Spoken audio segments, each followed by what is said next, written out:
One of the most famous and controversial athletes of the 1920s was the legendary Jack Dempsey.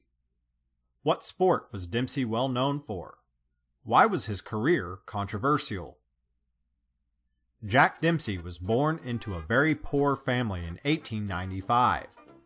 They moved quite frequently while he was a child, living in Colorado, West Virginia, and Utah.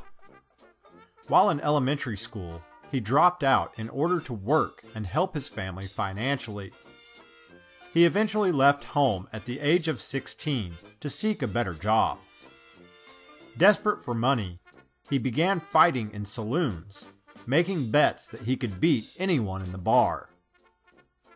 He began fighting professionally sometime around 1914 and quickly made a name for himself.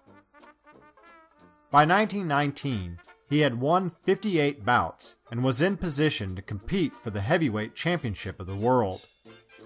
The reigning champion was Jess Willard, and their title match was fought on July 4th, 1919. Dempsey went on to win the fight, knocking down the champ 7 times in the first round. By some accounts, Willard lost several teeth and suffered broken bones from the pummeling he received. Dempsey was swarmed with accusations that he had cheated, but nothing was ever proven. Dempsey defended his title multiple times, including an impressive bout at the Polo Grounds, which drew 85,000 fans, with another 20,000 outside trying to get in. Dempsey became extremely popular amongst sports fans throughout the 1920s. Not only did he become famous because of his title defenses, but he also had several product endorsements and was even making movies. All of these ventures proved very lucrative, and he became one of the wealthiest celebrities of the decade. In September of 1926, Dempsey attempted to defend his title against Gene Tunney.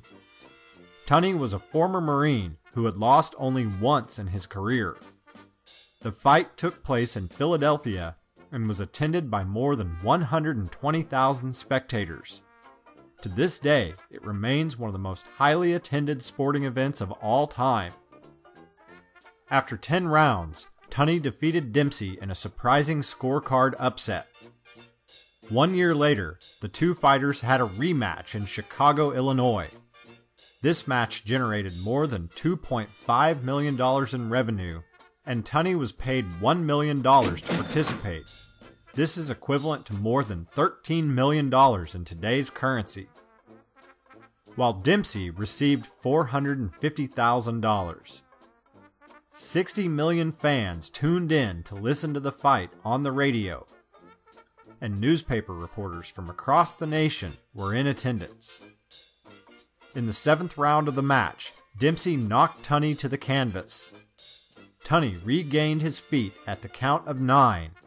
However, Tunney was down for at least 5 seconds before the referee began counting. The referee had backed Dempsey into a neutral corner first. Tunney went on to retain the title, but because of the controversy, this match has come to be known as the Long Count Fight. Following the rematch with Tunney, Jack Dempsey retired from boxing. However, he remained in the public spotlight for several more years. In 1933, he portrayed a boxer in a film titled The Prize Fighter and the Lady. He also served with the Coast Guard during World War II, making personal appearances at drives to sell war bonds. Dempsey finished his career with 66 wins and 6 losses. He was inducted into the International Boxing Hall of Fame in 1954, and the corner where Madison Square Garden is located is known as Jack Dempsey Corner.